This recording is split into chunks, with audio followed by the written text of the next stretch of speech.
You have just recently given your take on one Keontae Goodwin, who has been expected to make that choice to go from Kentucky to Florida, but finally made it official today. So good pickup for Billy Napier and staff.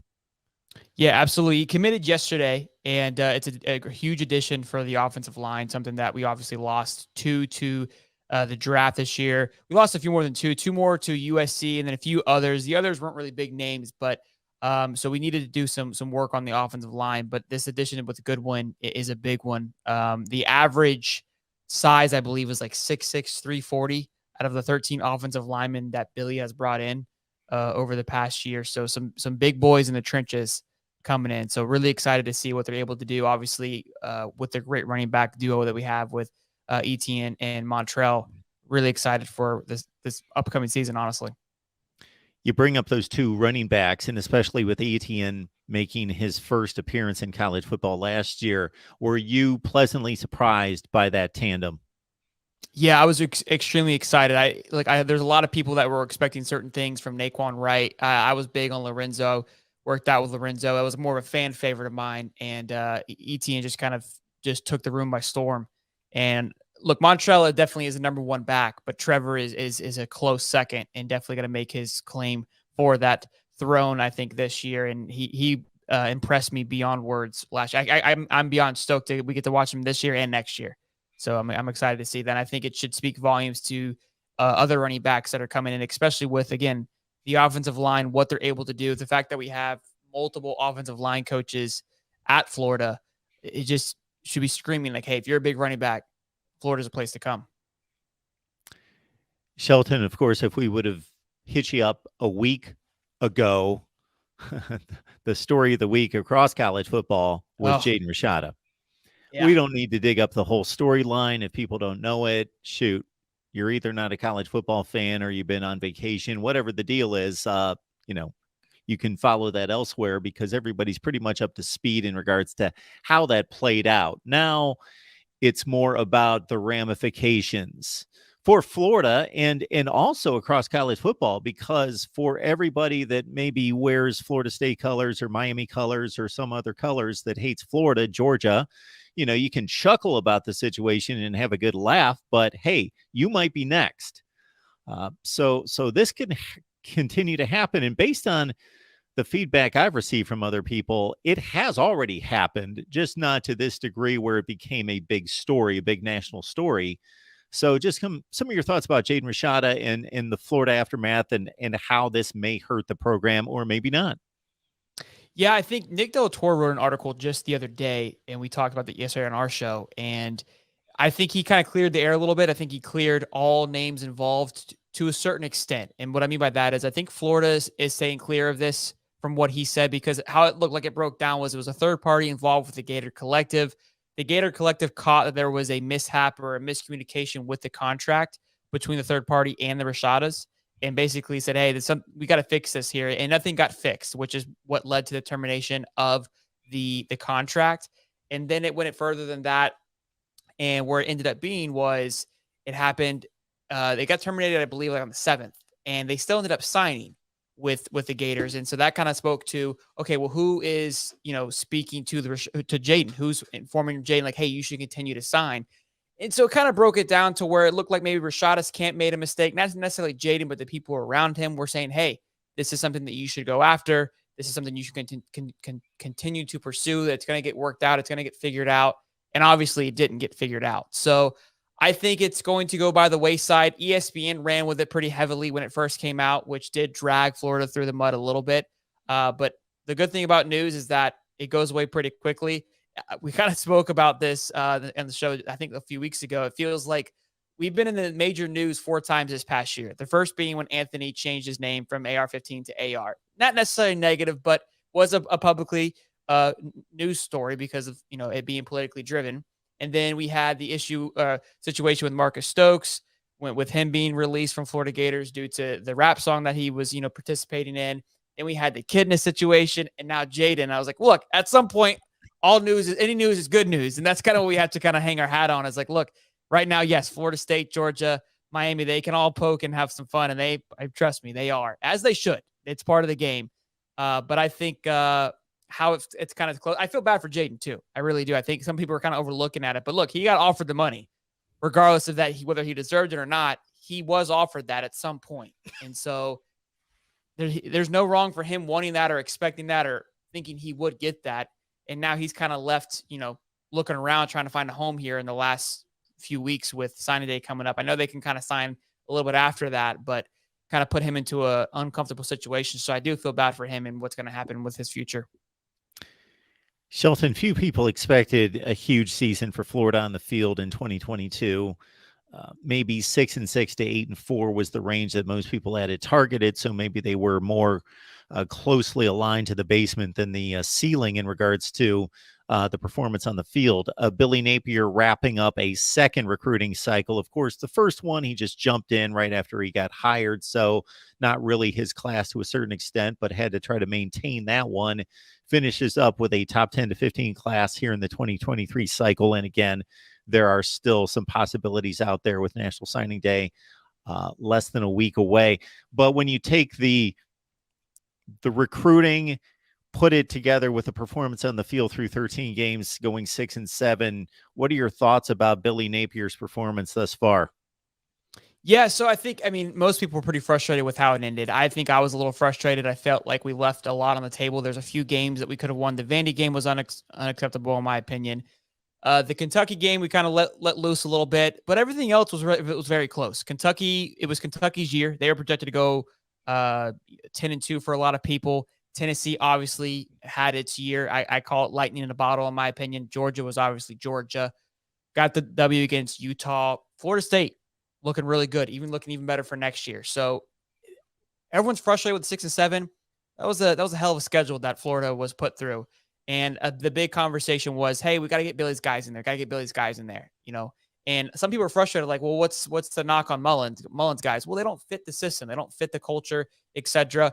And I think it speaks volumes that he didn't have any attrition at the beginning of the season. He was able to come in, transition pretty well. Nobody left right at the beginning. They left after the fact when they realized that this isn't going to work, and that we should expect that. And I think he's done a great job of filling in that void. I think the way he's wrapped up the portal and the recruiting class, if I have to give him a grade, I'm putting him back into the C column. I know a lot of people gave him a D. I'm giving him a C, not even a C minus, a C. I think he's wrapped up and done a good job. But the loss of Vandy hurts. Without the loss of Vandy, you could probably put him to a C plus, to be honest with you. But that was a tough schedule, and to try to come in and try to figure things out within a year while the rest of the SEC is thriving, it's tough. So you're considering this to be a bit of a flash in the pan for Tennessee in 2022, if I heard that right. Yeah, I've been preaching that it's lightning in a bottle. I really think that it is. And that's everyone can say because you're biased because you're a Gator fan, but it's one of those situations where I feel like Hendon Hooker comes in, longtime quarterback, does a phenomenal job, and everything's just clicking. Florida had that with Kyle Trask not too long ago, where things kind of just fell at the right helm, right? You've got a longtime quarterback, you got a great tight end with Pitts. Everything just seemed to be in the right motion. And the next year we fall right off because everyone goes to the draft. Things go their separate ways. You kind of go back to rebuilding. That's where I feel Tennessee is. Do I think Tennessee is going to go back to being the dismal Tennessee that they are? No, I think Tennessee and Heupel have done a great job, and they're going to do a great job. I just don't think they're going to, build off what they did last year like some people are projecting. Well, the correlation I can see is what you touched upon there in regards to, did Tennessee earn their 11-2 record? Of course they did, but did that have the complete look, offense, defense, every unit involved as an 11-2 team, or were the strengths so incredibly strong that they masked a lot of issues, just like that Kyle Trask team with all the weapons that they had, where the passing game just kind of overrode everything else, the defensive deficiencies, the lack of a running game, and they could just throw it so freaking well that they masked a lot of issues. And Tennessee looked similar to that this past season. Exactly. I mean, that class, that team had Dameon Pierce, who's been balling out in the NFL as well, too. So, yes, that's exactly how I feel that it just – and to be fair, I mean, they kind of rolled through the SEC at a time where Florida's down, right? At the time they played Kentucky, Kentucky was starting to have its downhill fall. And, again, this is not a knock for Tennessee. I think they had a phenomenal season. You show up to South Carolina and get absolutely clapped. I think that loss kind of told me everything that I've been feeling. Losing to Georgia, look, I don't think you should hang your hat on that. Georgia is a well-oiled machine, and I don't see them going anywhere anytime soon. It is going to be interesting to see how they, bounce back. I think Stetson Bennett is a bigger contributor than people realize. But yeah, I think Tennessee capitalized at a time when the SEC was in a weird place, and kudos to them. But I think I really think that next year they're going to have a hard time. I don't see them going undefeated or competing for the SEC East. I think it's going to be Georgia, and then they're going to be close, but it's still going to be Georgia in the East. We got Shelton on the line from High Top Sports. You can catch him right here on YouTube, High Top Sports. You see it on the banner right there.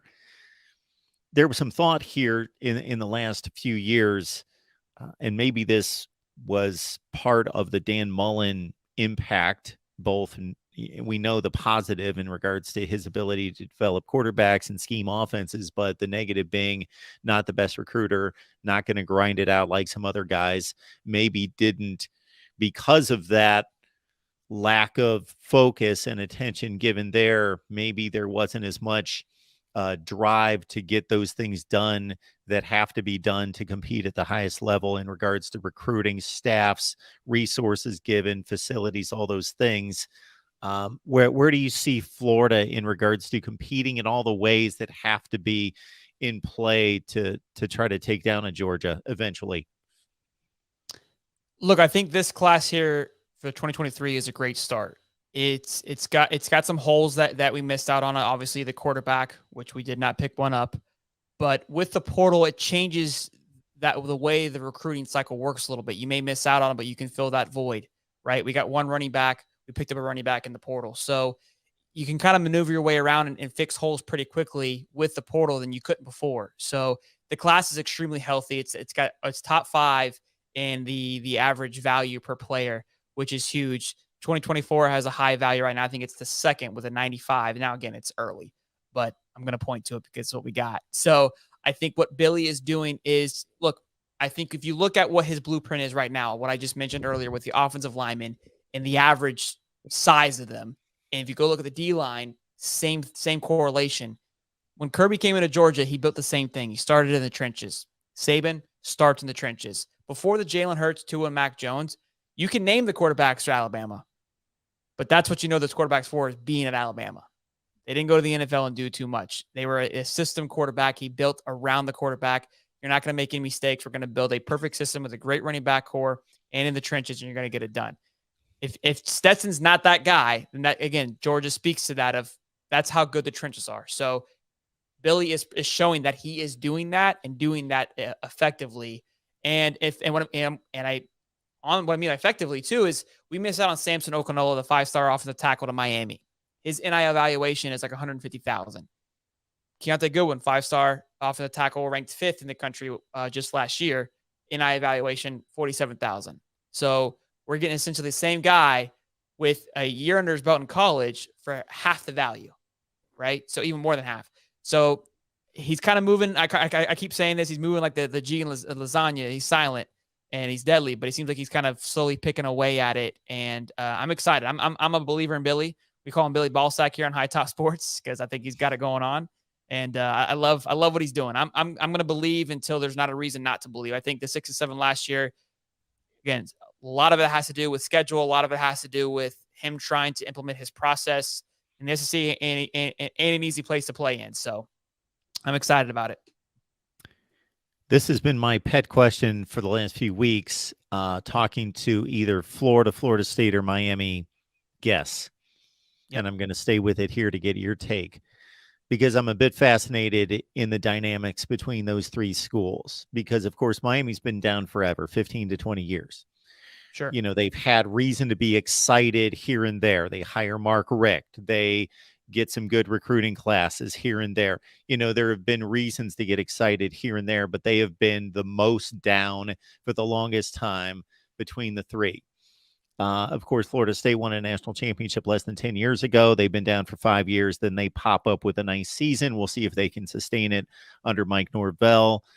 Florida, you know, if we take it back in the same time frame, you're looking at Will Muschamp having one really nice season, but otherwise a big disappointment. Jim McElwain took advantage of being in a down SEC East a few times.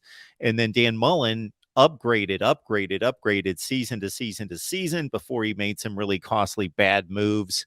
And then he, basically sabotaged his own stay there at Florida, and they're starting over with Billy Napier. So I've been a bit fascinated because it just seems like whether it's in season or off season, that those three programs almost trade places in terms of who's got the trajectory. Oh, they just hired Mario Cristobal. Look at what he did at Oregon. They're taking off.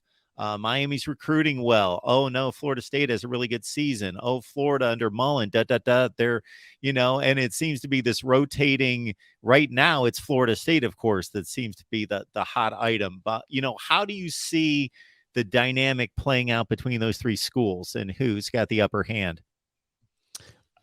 Florida State, unfortunately, has done a phenomenal job. Mike Norvell's done a great job recruiting wise. And look, they can finish 16th in recruiting. And we've talked about this multiple times is if Florida finishes 6th in the recruiting, that's more likely going to be 3rd or 4th in the SEC.